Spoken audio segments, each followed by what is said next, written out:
there are 3 deaths that have taken place on or near a college campus since the new year.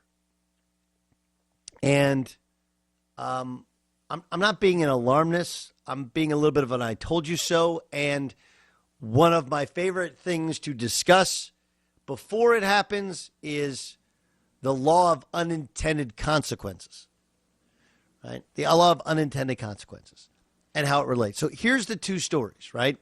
The Alabama basketball story, where you have a now former player who was injured giving his gun to one of his buddies, who goes and shoots up a car and kills a 23-year-old mother. And then the star, I think almost inarguably, the number 1 college basketball player taken in the upcoming NBA draft is now a part of that story, because unbeknownst to him, he was transporting the gun, and then knownst to him, I guess, can we do knownst? Knownst to him, he then brought the gun back and gave it to his now former teammate, who gave it to his friend, who ended up shooting up the car. And though he's not a suspect, he's seen as a witness. There is it just looks bad. And then everything that's happened since. Alabama is that good. They truly are that talented a basketball team. They've already won the SEC. And they'll be a 1 seed, right? Even though they lost to UConn earlier this year, they also beat Houston. They have other great wins. They lost to Gonzaga. I don't need to kind of go into them as a basketball team, because it's more of a human interest story with Brandon Miller.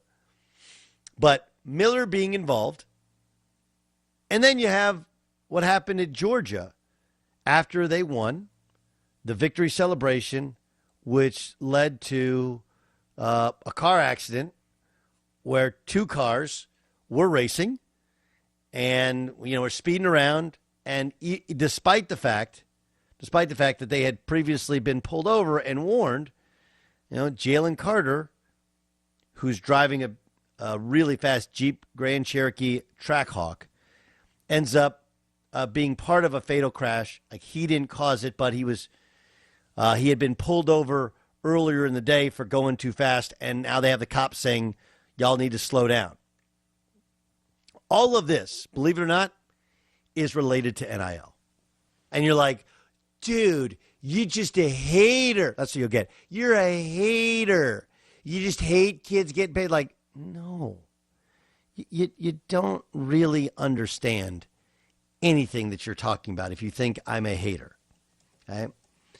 The reason that I have forever been anti-NIL or even employing players is because there's a very natural progression. And though, yes, you make money for the university, all students make money for the university. It's like when you're a student in elementary school. Why do they care so much when my kid misses school? Jay Stu, why do they care so much when your kid misses school? I think because they get compensated by the government based on the attendance of each child. Ding, ding, ding. Right? They don't really care about your kid. They care about the fact that in order to keep the lights on, keep the popcorn popping, every kid that attends, they get there's a portion of that they get. Right? So schools are forever incentivized to having more students. Students make schools money. Granted, the scale has changed greatly, especially for college athletics. A Trackhawk is a list price is $88,499. $88,499. And most cars over the last couple of years that you purchase, people are actually paying above sticker, which I find to be obscene, but people are paying above sticker. Jalen Carter, who's driving the Trackhawk, he's one of the elite prospects in college football. And obviously now I'm sure that was an NIL car, a comp car that he got for cutting some sort of ad or, putting his face on a billboard or whatever. totally legal. Okay, but what we've done is we've completely changed what guys are like. You know, in the Brandon Miller situation, right? He had Darius Miles' gun in his car.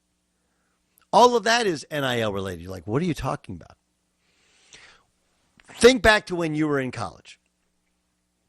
I can tell you as a student athlete, okay, I know every car that we all had. Desmond Mason was our best player.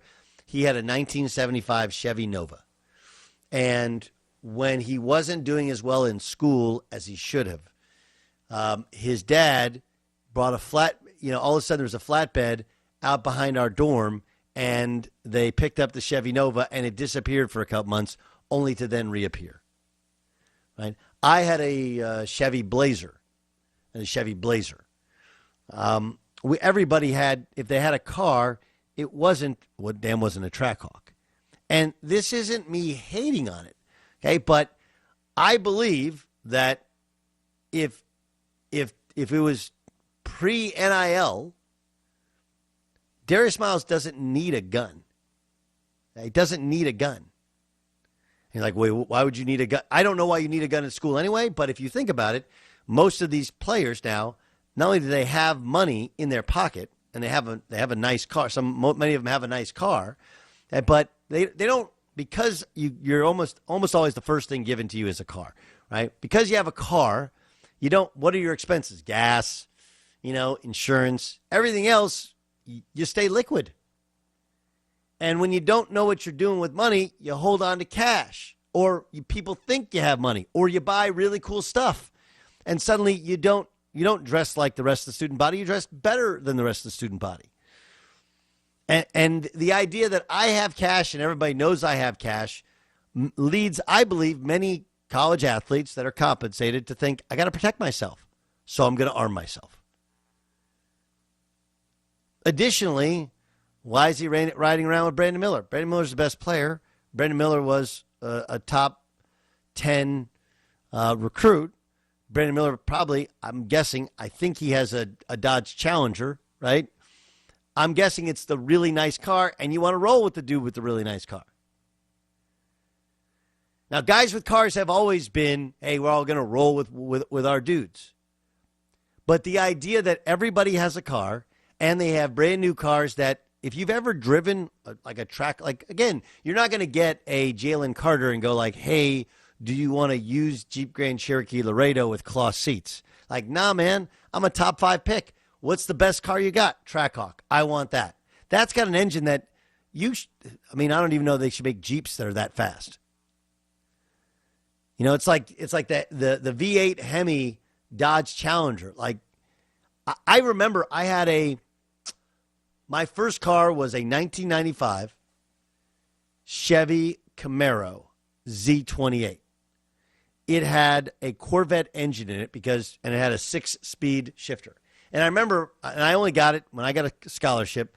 My dad and my grandpa helped lease a car for me. That was our agreement. Like, I wouldn't get anything because I don't know if we could have afforded school anyway.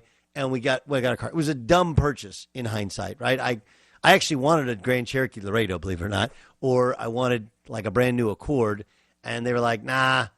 My brother kind of was like, you need something sportier. I remember driving like 150 out to Palm Springs for a high school tournament. My coach, when he saw me zipping by, saw me at the hotel, and he was like, you're an idiot. You're going to die in that car if you keep driving that way. And then ultimately because I went to South Bend, and that's rear-wheel drive, I sold that to my brother. My brother took over the payments, and I got a used Chevy Blazer because of the snow, and I had that thing ever since. And then I got a F-150 my senior year, used F-150 my senior year in college, because like everybody at Oklahoma State. So like I was driving around in a 5-year-old F-150, which I loved. And I'm sure there were times in which I drove too fast, but not I wasn't driving with a Hemi V8 in it. So this is not me hating on kids getting nice cars. But I remember driving the V8 Camaro thinking to myself, this car's too powerful for me. I don't know what I'm doing with it. It's the same feeling that many people who, the first time you shoot a gun, I remember the first time I shot a gun. Freaks you out because you're like, this is too powerful for me. I don't know what I'm doing with it.